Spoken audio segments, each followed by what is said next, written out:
Welcome, everyone, to RB1 Fantasy Football Podcast, part of the Fake Teams Podcast channel. I am your humble host, once conducted and now completely dead Devin Funch's hype train, Ron Common aficionado. Said Christian McCaffrey was going thousands and thousands before it was cool. Worship Reverend Nikhil Harry and Damian Harris Truth of the married one, Pete Rogers, and I am joined by only one of the guys yet again. It is not Clark Burns. It is not Jordan Smith. It is the biggest 49ers fan you know. Arya Stark is a spirit animal. Don't take him to Vegas. The only man who hates Larry Fitzgerald and a fan of what scientists love and call, quote, facts. Ginger normal man Nick Botiford. Nicholas.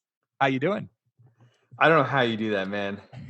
You fly through that. But I'm very good. Pete, it's my birthday today. Oh, shit. 30 fucking years old. Wow. You are A, old, B, happy birthday. Thank you. You know who else's birthday it is? We should have had him on. Danny Kelly. What the fuck? You guys had the same birthday? Yeah, he tweeted this like years ago. How? And oh, well, now it's creepy that you bring it up because if he tweeted this is the thing. You've just been holding on to this information. You know Danny listens to the podcast. He's a friend of the podcast. No, he tweeted this years ago. And I was like, hey, me too. I love your stuff. And so every year I've been like, hey, man, I'm that guy who always like, happy birthday to us. And he's like, yeah, dude. Did not have the courage to bring that up when we had him on the show. Oh, Nicholas. You're such a timid little boy, but happy birthday nonetheless. I thought we were the same age. How are you older than me? You're so old. And maybe it's Jordan and I who are the same age, and we're the youngins on this podcast. Yeah, Jordan surprised me. I think he's well, yeah, we won't reveal much about everyone's age, but yeah, except for the fact that we've 50% of this podcast we've already spoken of their age in depth, mainly just Clark. That's true. We've identified we all know how old Clark is that he was born at. Yeah. No, I thought you and Clark were older than me, and that Jordan and I were the same age. And it turns out that I'm number 2 in the age pecking order. Yeah, I'm a mere 28, a young blood. I know, crazy. It's confusing when I have this glorious mustache. It really throws you for a loop. You're not quite sure how old I am. Did you grow that ironically? Shut the fuck up, Nick. No, I mean initially, because so honestly, it's the only thing that I can grow. Like my beard is patchy and it's not even really complete. It doesn't connect anywhere. And so I was like, well, when I grow my facial hair, I was just like, well, this is the only thing I can grow. So I'm just going to let this rage and be its beautiful self. And so I've done that for a couple of years now. And during it's the fall into winter season is the time that Becca lets me wear it, because it's the end of wedding season. So then I'm not wearing a mustache to any weddings, and it's the start of the winter, so that we don't see as many people. So basically, it's when I am in quarantine. Hibernate? Becca allows me to grow a mustache. This is like Joe Dirt, or I don't know if you saw that terrible David Spade movie in like 1998. But he naturally only grew in like a mustache, a goatee, and then sideburns that neatly ran like in a straight line down his cheek. But Nick, I was 7 when that movie came out. Yeah, love that. Love when people do that now. But yeah, anyway, no, I mean, I've had a mustache from time to time. Once it was ironic. Once it was just because I was an idiot, and then I had the beard, but I could not handle the beard this summer. Anyway, we should get to the show. What are we doing? Oh, Nicholas. Even on his birthday, he's a man who's constantly working. He can't quit. Can't stop. Won't stop. Never intend to. Week 5. Yeah, week 5 starts and sits, baby. You know it. You love it. You come to us because we have that winning formula to get you the wins that you need in your fantasy league. Since it's just the two of us, we got like 5 games each that we're going to rattle through, talk some starts and sits. Nick, you want to start us off? Yeah, sure, man. All right, so kicking things off with the game that will be today when everybody listens to this. Thursday night, Rams at Seahawks. So something that we like to target are teams coming off long games. Typically that means overtime, but in this case, we are talking about the Rams and Bucks matchup that had a combined 172 snaps. That means the Rams defense is going to be mighty tired. So they played a much longer game than they're normally used to, and they're playing on a short week. So what do we want? We want speed going into Thursday night. For me, that's DK Metcalf. His targets have somewhat dipped with the explosion of Will Dissly, but he's not going to need very many against an already gassed Rams secondary. So I'm firing up DK Metcalf as a flex option that can comfortably finish as a wide receiver 2. He's my start, and just because I prefer to always go with starts rather than sits. My second start comes compliments of Adam Levitan of Established the Run on their NFC Team Notes podcast. He apparently late to the party as I am. Will Dissly and Russell Wilson apparently go to Bible church together. Yeah.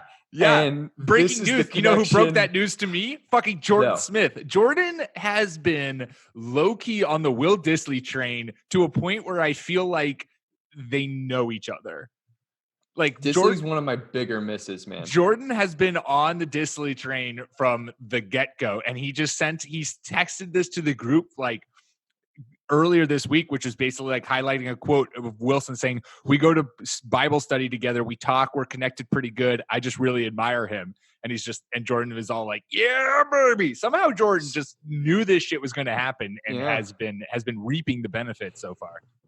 There are remarkably eerily similar things going on with Will Dissly and Jimmy Graham, right? So Jimmy Graham, he was a slow start, but once they figured out their red zone chemistry, he had 10 touchdowns. Yeah. I think was it 2016 or 2017 or 2018.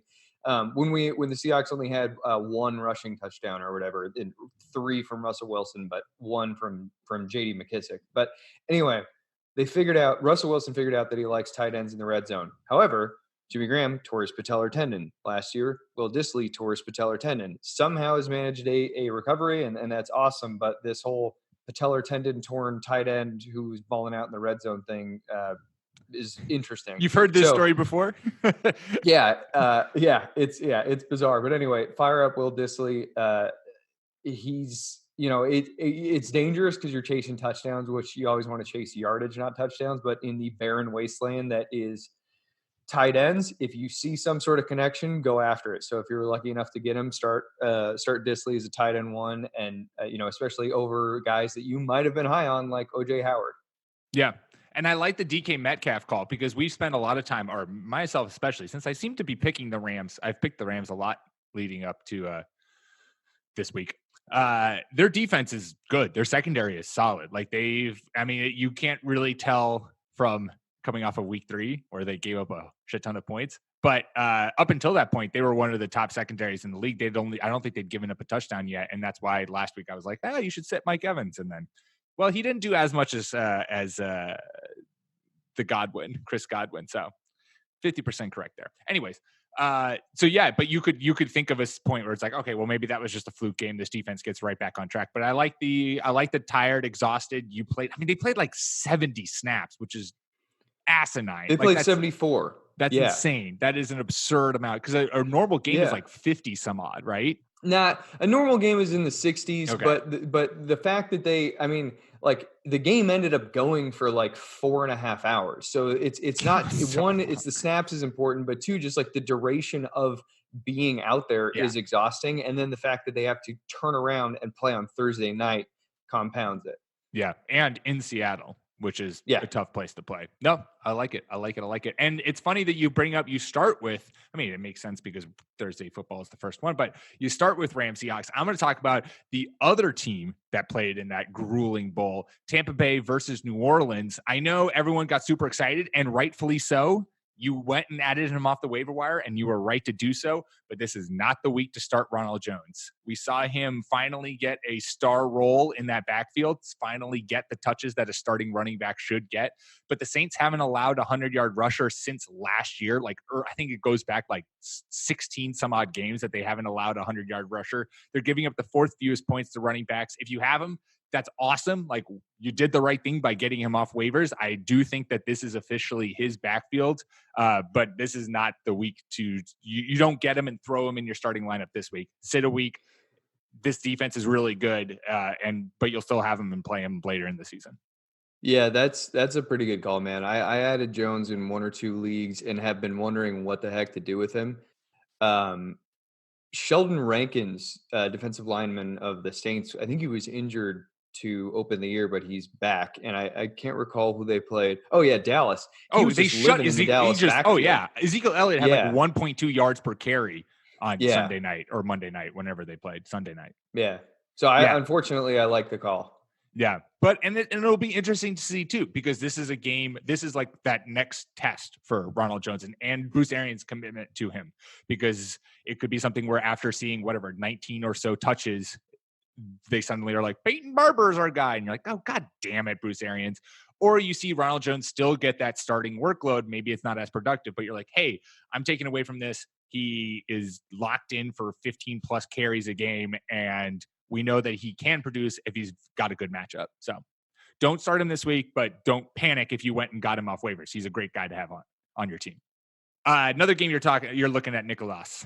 Okay, going right into it. Let's see here. The second one on my list is New England at Washington. So this one, I'm glad you talked about this, because I debated a long time about whether or not I wanted to pick someone to talk about in this game, but I'm glad that you are, so that I can give my 2 cents without, So my start for this one, and this is I oftentimes try to find some matchup where someone has a headache, and that's with Sony Michel. I am still starting him. And I don't know that we'll have very many more opportunities to start him, but I can see your face. I just had to adjust the screen, but his touch counts. He's only been in single digits once in the last 3 games for his carry counts, and of all teams, the Washington football team is one that can absolutely be run on. And you drafted him most likely as your running back too. You might be starting him as your flex, but I think that he's got a fairly good shot at scoring this week. So I'm still rolling with him, and then I'm trying to sell high. Yeah. I mean, I don't hate that narrative. I have not seen anything that I like from him this year. Nothing. And I've seen nothing. And it's not just him. It's also this run offense, excuse me. When they run power, they've just had no success this year. And Sony Michel has yet to break a tackle, which blows my mind. It's unfathomable that he is a starting running back in this league and has yet to break a tackle. We're 5 weeks into the NFL season. I also think, given how just absolutely trash Washington secondary is, that this is a Julian Edelman game. That this is Julian Edelman's going to get 15 targets for 12 receptions and 150 yards and a touchdown. Yeah, I think that they will. I don't think the Patriots will have any issue moving the ball down the field. I'm just thinking when they get in, they'll spread out wide and just have him hammer it home. So you're betting on that touchdown production. Yeah, and if Rex Burkhead wasn't battling like multiple injuries, I might be thinking about this a little bit differently. Yeah, because I mean, obviously I love Rex Burkhead, but I don't think that they're gonna spell Sony Michel with James White. So. Mm-hmm. That's just kind of my thought process there. And for a sit Terry McLaurin. Yeah. This defense is insane. On the Fantasy Football podcast, the Ringers podcast, Danny Heifetz was talking about how they have, I think it's like the best fantasy football defense start since the 1996 Packers or something through the first 4 weeks. So I love Terry McLaurin, but I've got him in my notes as he's a PPR flex, which is that's not a lot of ceiling there. Yeah, and the Patriots defense their start has just been out of this world. So on Fake Teams, Patty Cooper, who writes for us, he has his whole ranking system of how he ranks teams, offenses, defense, whatnot. And at the quarter of the year, he gave out his quarter power rankings, and he broke down all the different aspects of the game and each team. And unsurprisingly, the Patriots are the best team in the league, according to his numbers. But the Patriots defense is playing at a current rating for him. So he does his whole calculations. The current rating he's calculated them at is plus 1.9%, which is, that number makes sense as crazy high or just amazingly impressive when you compare it to first. The average defensive ranking of the other 31 teams is minus 41.7%. And the best defense he's ever recorded is the 2010 Steelers, which is minus 16.1%. So the Patriots are in the positives when even the best team he's ever recorded was still like 10 digits in the negative. So like this defense is just playing out of its mind, and you should not. It is not a smart decision to bet on this being the week that they flounder, which eventually will happen. Some team will probably put up numbers against them. Like that's just an inevitability. But you don't want to risk a starting spot being like, this is the week that Terry McLaurin goes for, 7 catches and 100 yards and 2 touchdowns. Like that's not going to Dwayne Haskins is going to complete like 9 passes. Maybe. Dwayne Haskins is going to throw more picks than he throws completions. Yeah, no, if there's if Vegas is allowing someone to bet on pick sixes, like do it. Oh, the over under the Patriots are favored last time I checked by 15.5 points. Jesus. Bet the over. Like they will score more than that. Jay Gruden doesn't know who the fuck is his quarterback this week. Like, no, this is going to be a garbage game. So bet. Always go for the over. So the second game I'm going to be talking about, Bills coming to Tennessee to take on the Titans. And after what we saw against the Falcons, I was all ready to see Mariota and the Titans offense be like, oh, look, we got our shit together. We're suddenly good. You can trust me. I'm Marcus Mariota that everyone thought I was going to be. Like, this is it. Corey Davis, A.J. Brown, they're all starts. You're good to go. Then I saw that they were playing the Bills, and I was like, well, maybe I'll check back in week 6, because we all know just how we spent the last segment talking about how the Patriots defense is for real. This Bills secondary is also for real. They've only allowed 1 touchdown to a wide receiver through the first 4 weeks, which is second behind the Pats. So despite the fact that we saw an emergence from Corey Davis and everyone rushed to the waiver wire to get A.J. Brown, I'm really just shitting on all those waiver wire ads that you just got. All these new toys that you want to play with. Don't play with them. You can't start them, and you can't get tricky and start Mariota thinking that, ooh, he hasn't thrown an interception yet. He has the highest completion percentage or whatever it is. No, like that's all going to change against this Bills secondary. Is going to shut them down. The only place that you're going to find this passing game is on a milk carton, because it's going to go missing and everyone's going to be scrambling to find it. So don't start anyone in the Tennessee's passing attack. But, and Nick, you'll appreciate this because it's our boy, do start Derrick Henry, because the Bills are bottom 12 in points to opposing backs. And so if Mariota can't throw the ball anywhere, they're just going to give Henry like 500 touches. And guess what? He's going to at least get you a touchdown. Dude, he has been, I am blowing my bet with Clark out of the water that I would start him in 8 games or more. Yeah, he's been so friggin' awesome, man. Like he even in standard scoring has not gone under 10.5 points in a week. They just are loading up his workload as much as he can handle. And yeah, this is going to be interesting. I do have in my notes that I think this is the week that Mariota finally turns the ball over, which, like, dude, good for you, because I don't know, man. He is a guy who I watched like the entirety of their game. I think it was in week 3, and he looked like he is so inaccurate. He is so inaccurate, but he's not throwing any picks. Anyway, yeah, he'll probably throw some this week. I like the Henry call. Yeah. So there you go. There's your Titans. Your Titans spiel. Next, another game you're looking at, and you got starts and sits for. Yeah. All right. Number 3 on the list is Ravens at Steelers. So, man, I've really kind of gone back and forth on this one, but I think for start, we're going to go with Marquise Brown. He has not done what everyone would have hoped he would have done over the last, I can't recall, 2 or 3 weeks. Roughly.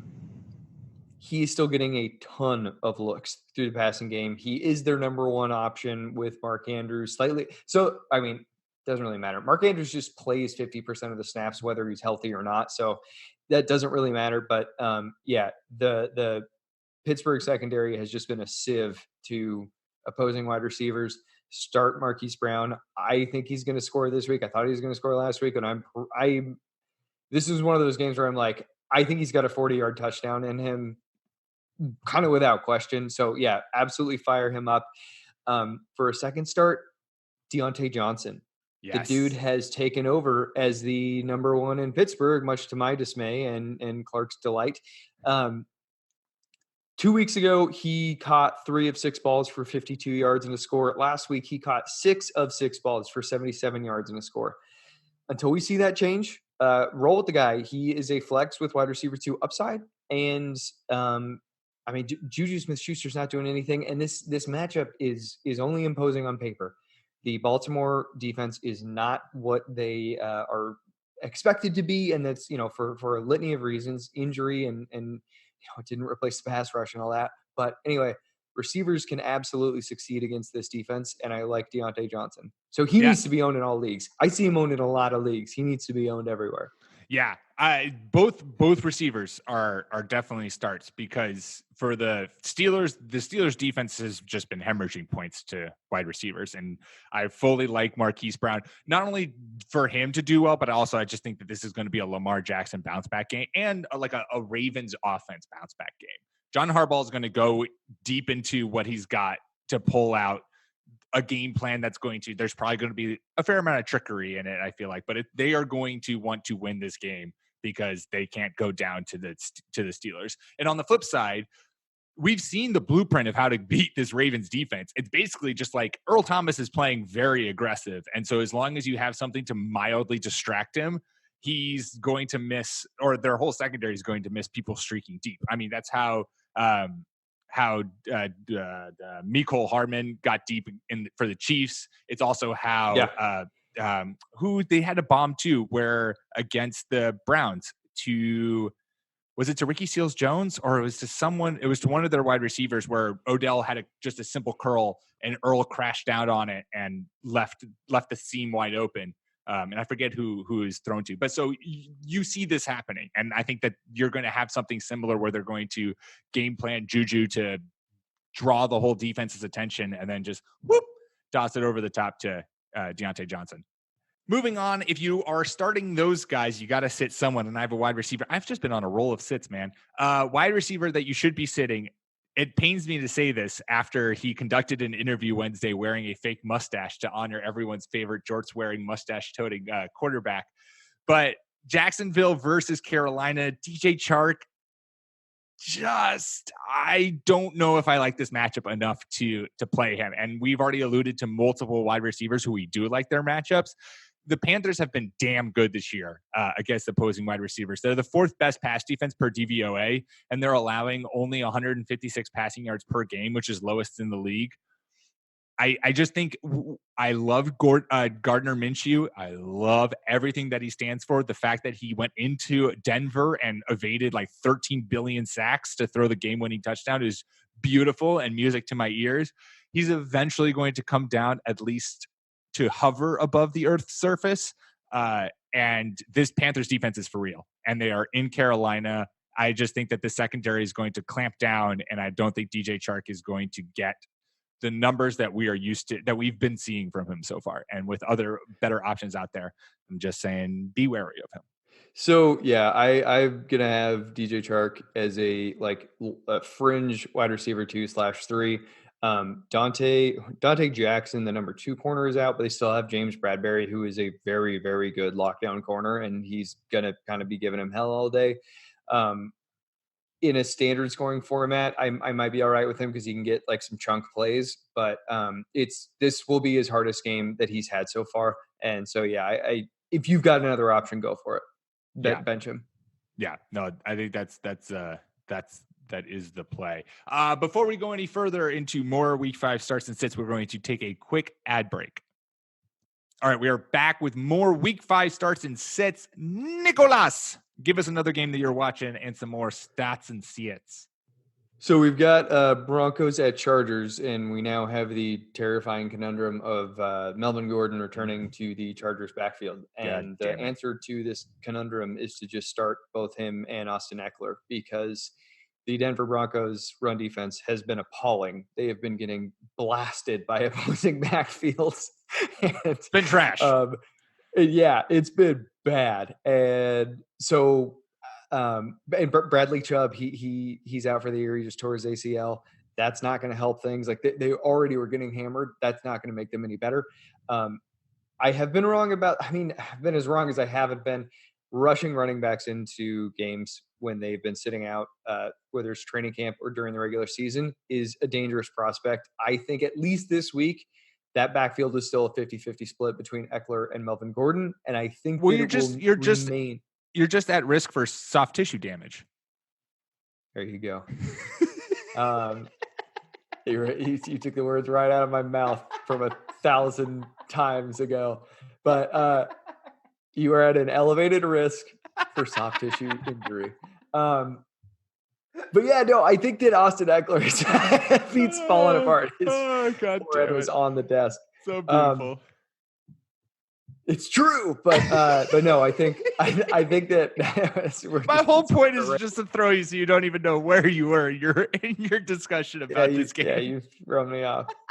Start Austin Eckler as a running back 2 and Melvin Gordon high-end flex because they're going to be getting split workload, and I think that Eckler is going to remain much more part of this offense than he has in the past when he was still like flexible last year.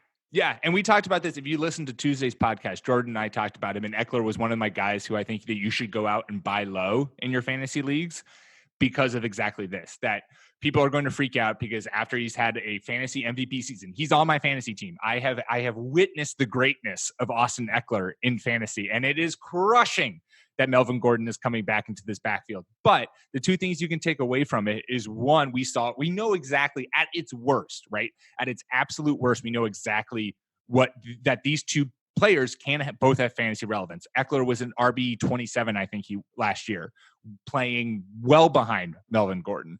And I don't think that they're going to be like, okay, well, Melvin Gordon, you're back. You're going to get 20 carries, and Austin Eckler, you're going to get 5. Like, that's just not how it's going to be. I think Austin Eckler is going to I think it's going to be a pretty split backfield, but I think even that split backfield is going to favor Eckler because he has been the best running back in the league to start this season. And so they would be stupid to not, have him be a focal point of the offense. So if there's someone in your league who's panicking about Austin Eckler and they're like, oh no, this guy's falling, buy him out from under them real cheap because he's still going to have plenty of fantasy relevance moving forward.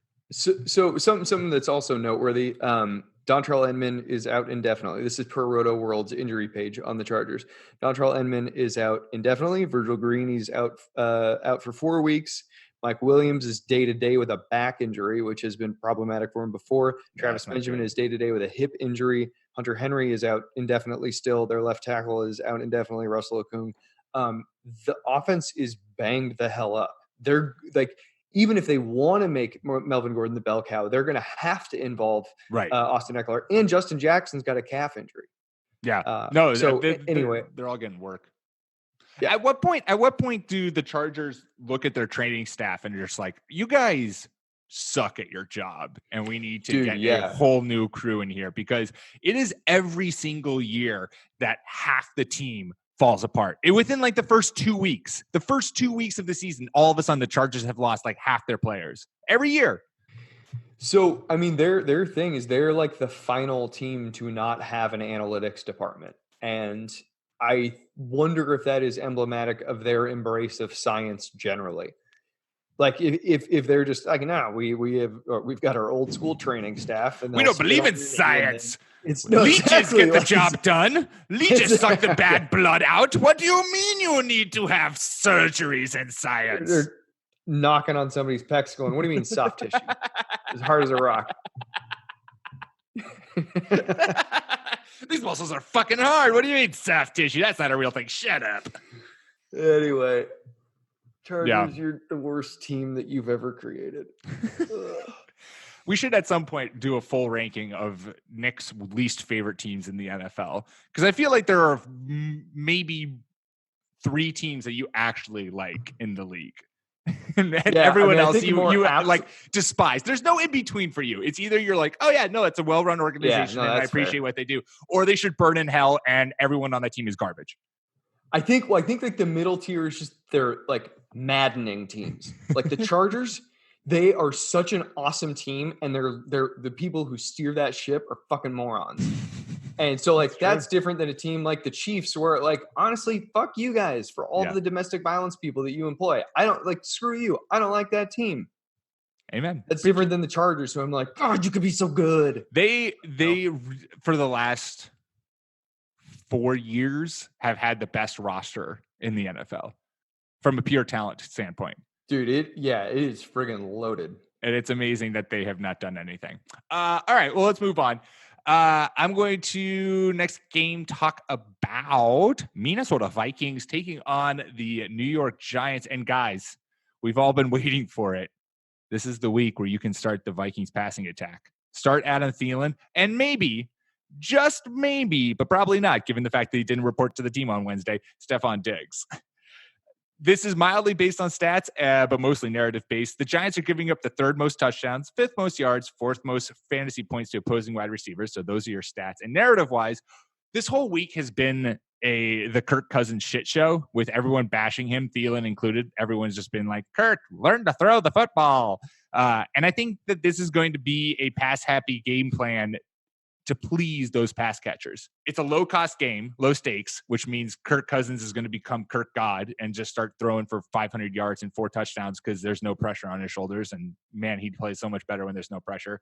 And I think they're going to want to be like, okay, look, Adam Thielen, Stephon Diggs, I know you guys are stressy, but we're going to get you involved. We're going to feed you, and everything's going to be hunky-dory. And we're going to do it against a secondary that is hot garbage. And so y'all are going to eat. So confidently start Adam Thielen. If you want to be real sexy, start Stephon Diggs, but mainly because it's not that he's going to be playing for the Vikings this weekend. It's because he's going to get traded and he's going to somehow manage to wind up on the Patriots. Salary cap be damned.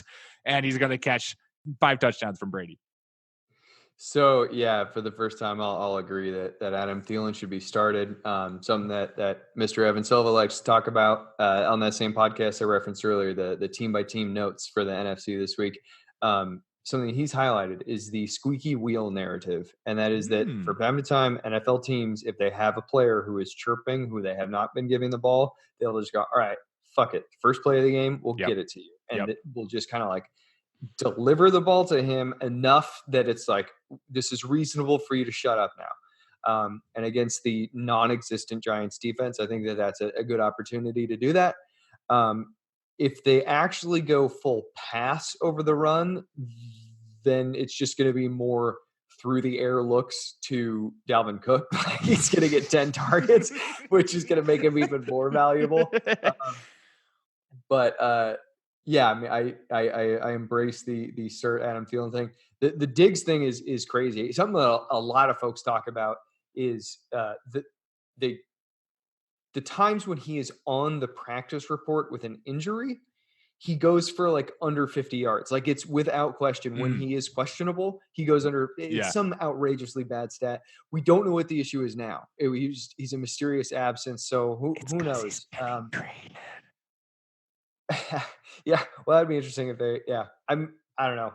They're not. He's got too much. I mean, he has a cap that would be a salary that'd be hard for a team to comfortably eat. And I think it's early in this disgruntled period for them to just be like, we're going to trade you after signing you to a big time contract. But it's in the future. But to your point about a team, when a player speaks out or they want to highlight him, Devontae Adams didn't speak out, but you saw Rodgers was like going into, the game against the Eagles. He was like, we're going to get Devontae Adams the ball. And then through the first quarter, Devontae Adams had 120 yards on like 300 targets.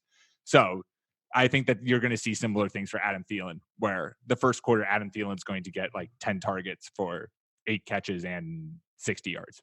Yeah. The Adams example is apropos. Thank you, sir. Is this your last game? Last game that you're going to be looking at, talking about, or do you got 2 more? I can't remember if I started with myself. This is your last one. Go. Yeah. So Browns at 49ers. For those of you who are panicking about your wide receiver 1, Odell Beckham Jr., never fear. Go Panic no more. This is going to be a big week for him. So both Jason Verrett, who is a all-pro talent at corner, but just can't stay healthy. He is week to week with a foot injury. Akella Witherspoon is week to week with an ankle injury. And Richard Sherman, his kryptonite his whole career has been speedy receivers off the line. And Pete Carroll talks, I don't know why. Pete Carroll's big on just telling people what he's going to do. But he's like, yeah, the way that you beat a big, strong receiver that's going to press you is with a small one. And but don't you dare do that to me, because I got Richard Sherman here and he can beat that. Dude, it is so weird. But anyway, yeah. So Sherman, when he was young, he was obviously an all-pro corner, but his kryptonite was speedy receivers who could just blow past him right at the snap. And that's what Odell Beckham Jr. can do. He's not the 5'9" small receiver, but he is small. And, he's like 5'10", 5'11", 190 pounds. He's small enough that he can make that happen. So I expect a monster day out of him. I don't want to interrupt you, but in the exact same thing that we just talked about with Adam Thielen and Devontae Adams last week, right? The Browns offense exploded. OBJ wasn't a part of it. They're going to be like, oh, hey, OBJ, guess what? We're going to give you 10 targets in the first quarter. Yeah. And then as a second, like, start or sit option, I'm just going to pivot off of that and say that if you're in need of a wide receiver, you should go grab Antonio Callaway. Yes. He's coming off suspension. He's very talented. He has had a litany of off-field issues, and he did show up a little out of shape to camp. That being said, he's really talented, and they need all of the good pass catchers they can get to try to negate the holes in their offensive line. Just, throw quick pop passes. He's very, very good, and if he's ready to play, he can make an impact. Yeah, I just spent 10 of my fab dollars on him to get him on my team, one of my leagues. Because exactly. What is your thought? Because the San Francisco 49ers have been the best run defense against fantasy running backs. What's your thought on Nick Chubb? Are you worried at all? Because I am a Nick Chubb owner, and I want to ask for my fellow compadres as to whether or not we should be worried. I'm not. I think that he still will just stay in the RB1 range. Last week, he put on display what it is he can do against, what's perceived to be a good defense. And I do think that, the Niners burn Ravens. Yeah, burn Ravens. But so I'm just taking a peek. All right. So week 1, he had the Bucs backfield, which was still Peyton Barber. Mm-hmm. Ronald Jones got 13 carries now. That's interesting.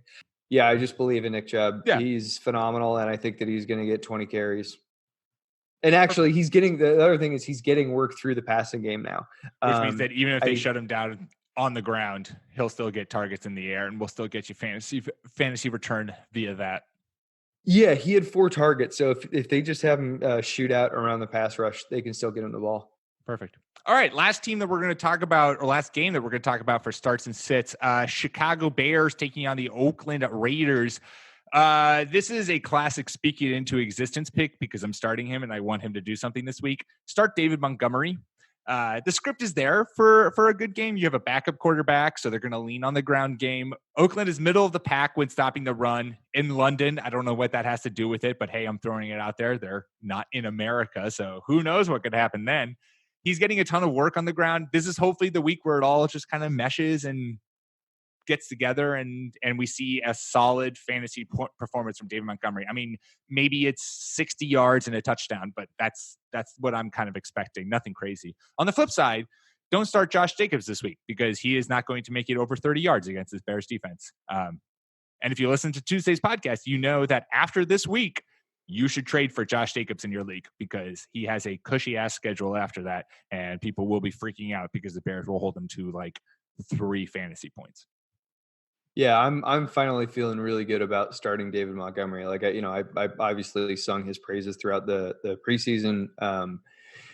This is an awesome matchup, and his snap count has just been flying up every week. So, yeah, let's do it. And also, I mean, Chase Daniel, I actually think, they're more they're less likely to turn the ball over with Chase Daniel at quarterback. Oh, we talked about this on Tuesday's show. Chase Daniels is a better starting quarterback for the Bears than Mitchell Trubisky.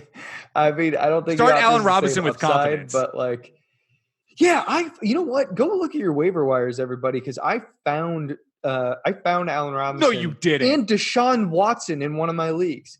Yeah. What league are you playing in that Deshaun Watson is on your waiver? I'm in a lot of leagues. What fucking idiot cut Deshaun Watson?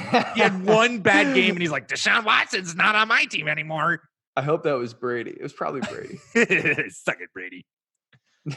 We've never met, but stupid. It wasn't Brady. It was Brady's friend, though. He vouched for him. Stupid Brady's friend that he vouched for. It's almost worse. This is almost a worse commentary on you as a person, Brady, than if it was you who dropped Deshaun Watson. Yeah, vouching Brady. For a friend to come onto the league just so that they dropped Deshaun Watson is probably one of the worst things you could do as a person. And I'm not exaggerating. This is, well recognized as one of the worst things you can do as a person. No longer a friend of the podcast. No longer a friend of the podcast, Brady. We have lost a subscriber. It's all right. It's Danny Kelly's birthday, so we're all good. There we go. Oh man. You're okay. gonna tweet at him, aren't you? What the fuck you think I'm gonna do? Of course I am. Yeah.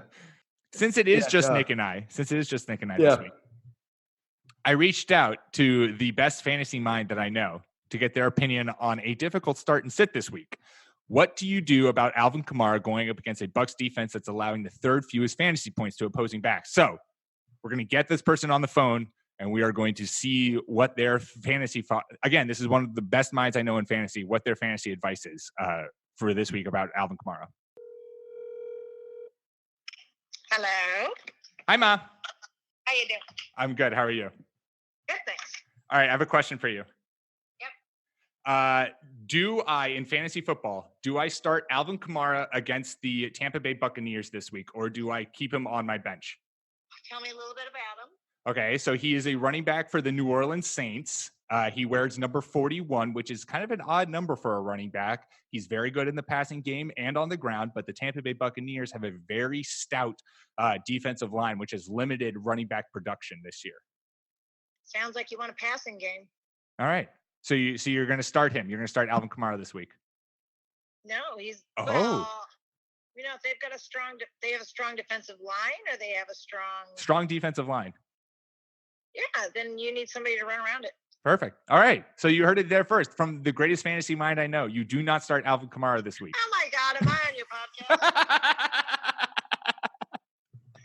Okay, this is just a qualifier. I know absolutely nothing about football. Apple fell far from the tree on that one. All right. Thanks, Ma. Sure, bye. I loved that. So we're going to see. We've spoken lots on this podcast about how fantasy football, honestly, when you boil it down, it's just a goddamn crapshoot. It's a guessing game. So we're going to see. We're going to start calling my mom weekly, and we're going to see how accurate she is, having no clue what she's talking about or who these players are. We're just going to see how accurate she is. So she says, don't start Alvin Kamara this week. There you go. There's a sound advice from my mother. Quickly, before we head out, Thursday night picks. This is a good game. Rams versus Seahawks. We talked about it when you were doing your breakdown for starts and sits. But who do you think is going to win this game? Seahawks. And I think that the exhaustion of the high snaps. I was leaning away from the microphone. Seahawks, given the exhaustion that the Rams are going to be experiencing from the long game and the quick turnaround, I think is going to play a huge role in this game. So I'm going with the Seahawks. Yeah, I second that notion. I think this is going to be a good game, though. I don't think that this is going to be a game where I don't think it's going to be a defensive battle. I think this is going to be into the high 20s, maybe low 30s for scores. I think the Seahawks are going to obviously be the better team and maybe won't always ever be in question. But I think Jared Goff and this offense is going to get back on track this week. I think Sean McVay is going to have something cooked up for the short week. Just to kind of try something new and see what clicks. But I agree. I think the Hawks win this at home.